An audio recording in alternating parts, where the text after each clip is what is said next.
Okay, today I got a 2015 Chevy Equinox. Now 2015 is a little bit different from the 18 and up. So I ran the power wire through the boot right there. And I'm not gonna take this battery off. And if you want to take this battery out, you want to take a 10 millimeter and take this off to get to this power wire. So I'm gonna do it from here. I'm gonna use I'm not sure what size this is yet, but I'll find out later. But I'm just gonna explain how I'm gonna do it. So what I did right here, the main thing that you're gonna have to do is to run the speaker wire. Run the speaker wire through here. Here's an amplifier. An amplifier is under the drivers, right underneath below the steering wheel where the BCM is at. You can see the amp right there. You see the light green plug. Just push this button and pull it out. You'll see the brown and yellow. That would be the left rear. I'm gonna plug the speaker wire to, so you can hook it up to the high-low converter, because he has a factory stereo. So I plugged it in like that. You could strip it, use a lighter, and do whatever you like to do. I mean, if you don't have this T-tap and everything else. And run the power wire right there, speaker wire down here. This is pretty difficult right here. You have to pry it out right there, but you have to be careful. This easy to break. I mean, this plastic is so brittle. I mean, I call it fragile. Run it over here, pull that out first, push that out, move the seat, and run the speaker down there all the way to the back. You can see right here the power wire right there where I pulled this out a little bit, and then I ran right here. I'm gonna hide it in here right there. I might be able to just pull this rug out and run it, but I'm gonna just sneak it in here like this. It's only a 4 gauge wire, so you can just hide it like that. When you're done put it back, you want to make sure you want to put this rubber back in for them by doing so, like that. If you go underneath the seat, you see the metal ball right here. You push it up and then pull it forward, then you got enough room for that, so that way you can hide this wire right here. And then what I did the ground right here, made it easy. Some people say, oh, is this a good ground? This is fine for this one.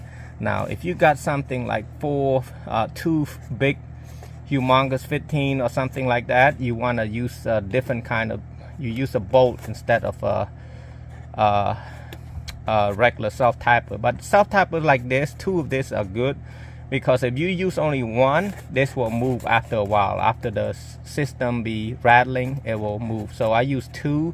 I have pretty good luck at it, no complaint. So ground's good right there. I mean, you can do it right here, but that's too much work right here to cut all this carpet and everything out.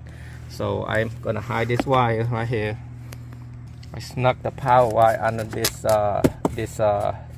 foams, and then run the power up here. I'm gonna do it right there. So, and then push the seat back.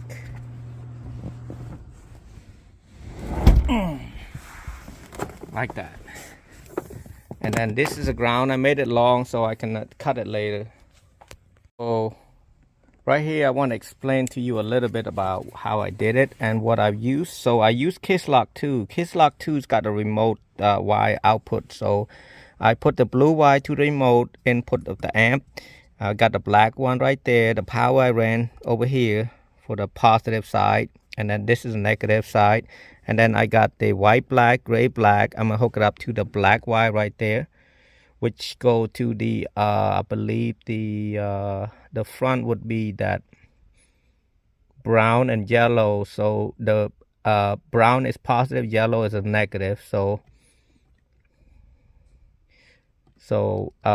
yes, for the red wire right there, I put it to the white and gray. And then RCA jack output from here go to the input of the amp. This is a 400.1 CXA 400.1. It's perfect for 112.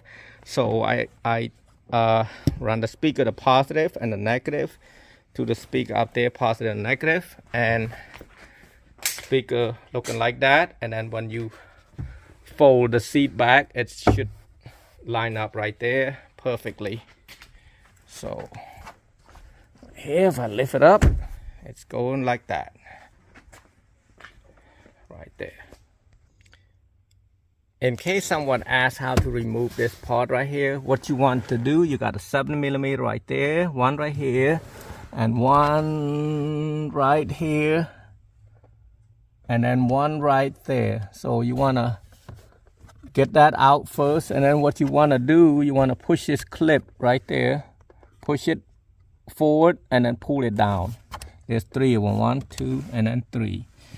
And then as you notice, the power wire, everything's already ran. I use a 10mm and loosen this thing up right there. And what I'm gonna do, I'm gonna cut this, make it like a fork right there, and then push it in, because I don't want to snuck it in like that, take all the way out, so it might lose some power over the radio. So just cut this and snuck it in, you're good to go. I forgot to mention, now if you, when you're doing this one, you want to use the combination wrench. You want to hold it like this and then push it forward to loosen it up. You don't want to just push it and break this piece right there. You definitely don't want to do that. So like I said, if you want to do the easy, not easy, the harder way, you can go right here, but I wouldn't recommend that. It's kind of going to be hard because this is metal, and then you have to put a certain way so it don't hit this metal. So